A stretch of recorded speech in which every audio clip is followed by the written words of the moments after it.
October 8, 2025, 3:42 p.m., South China Sea. Two Chinese Type 052D destroyers charge across a restless expanse of blue water, carving the swells apart as their hulls rise and dip through the chop. Their heading is precise, west to east, a direct line aimed toward one target on the horizon, the USS John Finn DDG-113, an Arleigh Burke-class destroyer flying the stars and stripes. Her assignment, routine, lawful, and transparent, is the freedom of navigation, passage through open international waters, claimed by none, yet disputed by many. From the bridge of the John Finn, the sea appears calm, too calm. In the Combat Information Center, CIC, two surface contacts are reported inbound from the northwest, bearing steady, range 24 nautical miles, both advancing at more than 26 knots. The officer of the deck watches the radar display pulse in real time as two blips edge closer, their paths aligning perfectly with the John Finn's track. Contacts verified. The surface watch officer reports. Speed increasing, bearing holding constant. The captain gives a curt nod. Record everything, maintain heading. Inside the CIC, sailors work with disciplined precision, eyes fixed on the glowing consoles. Every radar ping, every faint signal is logged, tagged, and timed. The John Finn isn't merely sailing, it's observing. And here in the South China Sea, every observation carries consequence. Minutes ticked by. The distance closes to 19 nautical miles. Optical systems confirm the silhouettes. Gray angular, unmistakably PLN. Hull numbers 172 and 175. Luoyang 3 class-guided missile destroyers. Each equipped with 64 VLS cells, long-range SAMs, and anti-ship missiles capable of striking far beyond the visible horizon. The captain studies the data. Two ships, no escorts? Confirmed, sir. No support craft. Formation pattern. That single word, formation, alters the entire room's rhythm. This isn't routine shadowing. It's a calculated maneuver, a probe. On the bridge, the horizon sharpens. The Chinese destroyers move in near-perfect symmetry, bows cutting through the sea like scalpels. At this range, it's not aggression, but it isn't courtesy either. Every motion is deliberate, a display of intent. Bridge to CIC, the comms burst. No acknowledgement on initial hails, CPA estimated under 5 nautical miles. The crew understands immediately. Under 5 nautical miles, there is no ambiguity left. Intent becomes unmistakable. Below deck, the electronic warfare operators activate the SLQ-32 system. Passive mode only, silent listening. It captures and analyzes the radar emissions of the Chinese ships, building a digital signature of every frequency. On the bridge, the captain stays composed. Hold posture, he orders. Don't react, don't retreat. The United States Navy has crossed these waters for generations, and it will keep doing so, not through confrontation, but through persistence. Outside, the South China Sea gleams beneath the afternoon glare. The waves shimmer bronze as the range tightens, tension wound like wire. From the deck to the CIC, every sailor feels it. Not dread, not fear, but precision. The Chinese destroyers aren't trailing now, they're intercepting, head on. Each passing moment erases another half mile. At this pace, 10 minutes could alter everything. And here, in these waters where sovereignty, pride, and power collide, 3 warships are bound on a single trajectory. One of them, calm, deliberate, American. The John Finn holds her course. Her turbines steady, purposeful, unwavering. In the Pacific, composure itself is a weapon. 3:51 p.m. The distance drops to 12 nautical miles. The John Finn stays true, cleaving through open waters as tension shifts from quiet vigilance to focused calculation. On radar, the two Chinese destroyers lock into a converging intercept, their tracks like twin blades aimed at a single point. The officer of the deck calls out bearings as updates stream in from the Combat Information Center. Both contacts steady at 26 knots. CPA less than 3 nautical miles. The captain steps closer. Any reply yet? Negative, sir. No radio acknowledgement, no AIS broadcast, navigation lights remain dark. Across the bridge, glances are exchanged. Brief, silent, knowing. This is no ordinary shadowing. This is deliberate engagement without dialogue. The kind that tests restraint more than capability. The captain gives his next command. Measured, unhurried. Hold course and speed. Transmit second hail, English and Mandarin. The radio operator keys the mic, voice steady, Chinese naval vessel. This is United States warship conducting lawful passage through international waters. Ultra course immediately to avoid unsafe approach. The same transmission follows in precise Mandarin. Firm, professional. Only static returns. In the CIC, tension sharpens like wire. The SLQ-32 suite hums quietly, parsing radar pulses, frequency modulations, and sweep intervals.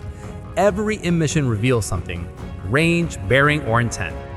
The electronic warfare officer reports: plan radar active, surface search mode engaged, no fire control signature detected. The captain replies: copy, log everything, stay passive. Above deck, the sea spreads out in vast stillness. The crew can now visually see both Chinese destroyers, gray, angular forms slicing through the haze, white wigs trailing behind. No signal flags, no running lights, just a low, steady growl of engines drawing closer. Hull 175 adjusts slightly starboard, 3 degrees only, but significant. A subtle maneuver that alters geometry and intent alike. CPA now 2.7 nautical miles, the surface watch confirms. Inside safety envelope. The captain's tone remains steady. Keep cameras on continuous record. Every optical and infrared lens aboard the John Finn is active now, recording motion, formation, and bearing. In modern naval standoffs, evidence matters more than rhetoric. What's captured here can shape tomorrow's policy briefings. The sea between the vessels feels compressed, a narrow corridor charged with tension and precision. Each adjustment reverberates like a pulse. Then a quiet shift in posture. The captain authorizes visible readiness, not hostility, just presence. On the forward deck, the Mark 45 5-inch gun turret pivots 5 degrees starboard, slow, deliberate, unmistakable. A movement meant to be noticed, not feared. Nearby, the CYS mount completes a self-check rotation, servos whirring softly across the steel deck. Crewmen step into position, helmet secured, comms acted, every gesture disciplined and logged. Above, cameras record. Below, sensors archive. To a distant observer, the scene appears hauntingly calm. 3 destroyers gliding across open ocean, none firing, none yielding, yet all locked in perfect readiness. 3:57 p.m., a new report arrives from CIC. Plan radar activity increasing, type 364 frequency steady, no fire control tone. The captain understands. The Chinese are measuring, collecting the same kind of intelligence his crew is gathering. He leans toward comms. Bridge the flight deck. Set Seahawk condition 1. Maintain readiness, no launch without direct authorization. On the aft deck, the MH-60R Seahawk crew springs into motion. Rotor blades unfold, systems power up, sensors warm online. The aircraft stays grounded, silent but alert, an eye waiting to rise. From the bridge wing, the captain watches the horizon tighten. The destroyers are now so near that deck fittings and radars gleam visible under the fading sun. Still, the John Finn does not alter course, not by a single degree. Every sailor aboard knows the rule: never blink first. In the South China Sea, command is not proven by aggression, but by composure. The calm refusal to move when the world expects you to. 4:03 p.m. The MH-60R Seahawk rises from the John Finn's flight deck, rotor blades slicing through the dense Pacific air. Below, the sea gleams like liquid glass as the helicopter banks eastward, climbing to 800 feet. Within moments, its multispectral sensors lock on to both approaching contacts. Visual confirmation, hull numbers 172 and 175, the pilot reports. Personnel visible on deck, weapons unmanned, radars active.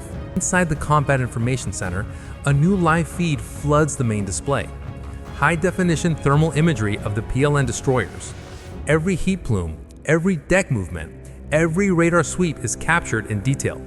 Observation isn't passive, it's archived, analyzed, and stored. From above, the scene appears methodical. Two Chinese warships moving in perfect symmetry, bow waves overlapping, advancing with predatory grace. Between them, the John Finn sails straight and composed, its path unwavering, its purpose absolute. Then the Seahawk sensor operator initiates a coded signal, a faint green laser flicker across the lead destroyer's bridge windows. Non-lethal, yet unmistakable. We see you, we're ready.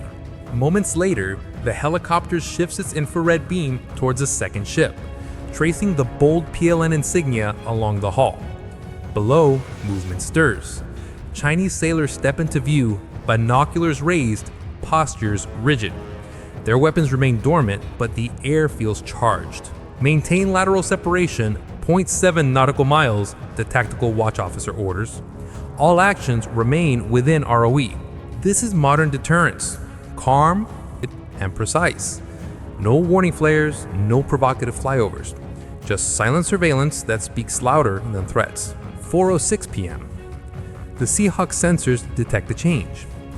Bridge, CIC, lead Chinese destroyer has switched radar modes, the electronic warfare officer reports. Active surface tracking is engaged. We're being painted, no fire control yet. Copy, the captain replies evenly. Stay passive. Let them see composure, not reaction. Blue light bathes the CIC as operators track every signal bounce. Fingers clad across keyboards, cataloging each transmission. The John Finn holds course, engine steady, wake clean. On screen, both Chinese ships adjust their formation, closing the gap, their alignment symmetrical, like mirror images of intent. Then, static breaks into speech. A crisp Mandarin voice cuts through channel 16. United States warship, you are in Chinese territorial waters, change your heading immediately. The message is logged, timestamped, and stored. Seconds later, the John Finn's reply follows, measured and unshaken.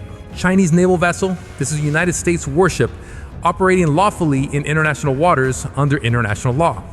Your actions are unsafe, recommend you alter course. It's a diplomatic exchange wrapped in discipline, a contest of tone, not volume. On the CLX feed, the effect is instant. The lead Chinese destroyer's crew freezes. A signal flag flickers briefly before dropping.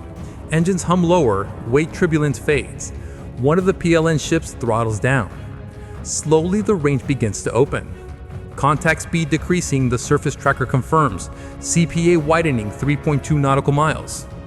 Relief edges through the tension, but no celebration follows. Everyone aboard knows this pattern. Approach, assess, withdraw. The Indo-Pacific's endless rhythm of brinkmanship. The captain studies the data calmly. No one wins these encounters. You just decide how they end. Above, the Seahawk circles high, engines purring, lenses trained on the retreating destroyers. The PLN vessels drift apart, resuming a parallel formation instead of closing in. It's not defeat, it's acknowledgement. The boundary holds. 4:12 p.m. The South China Sea sinks into uneasy stillness. The Chinese destroyers reduce speed to 22 knots, their wake spinning into silver ribbons as the USS John Finn continues her course undeterred. The geometry shifts, no longer converging lines, but parallel vectors gliding side by side across contested water. It isn't retreat, it's a statement. Overhead, the Seahawk continues its orbit, sensors trained on the receding targets. The thermal display shows both Chinese destroyers pulling away, their radar emissions dimming to standard navigation bands. Contacts diverging, the sensor operator reports. CPA 6.3 nautical miles. The helicopter banks east, cutting back toward the destroyer as the last light bleeds across the sea. Aboard the John Finn, the hum of normal operations replaces the earlier edge of confrontation. Logs are updated, radio calls archived, radar sweeps filed. It's not mere paperwork, it's preservation of truth in a region where every pixel can become propaganda. By 4:20 p.m., the Chinese vessels have turned north, fading into the evening haze. The John Finn presses on, steady, lawful, and composed. No salvos fired, no collisions, no theatrics, just the calm assertion that discipline still commands the ocean. But this encounter is one of many.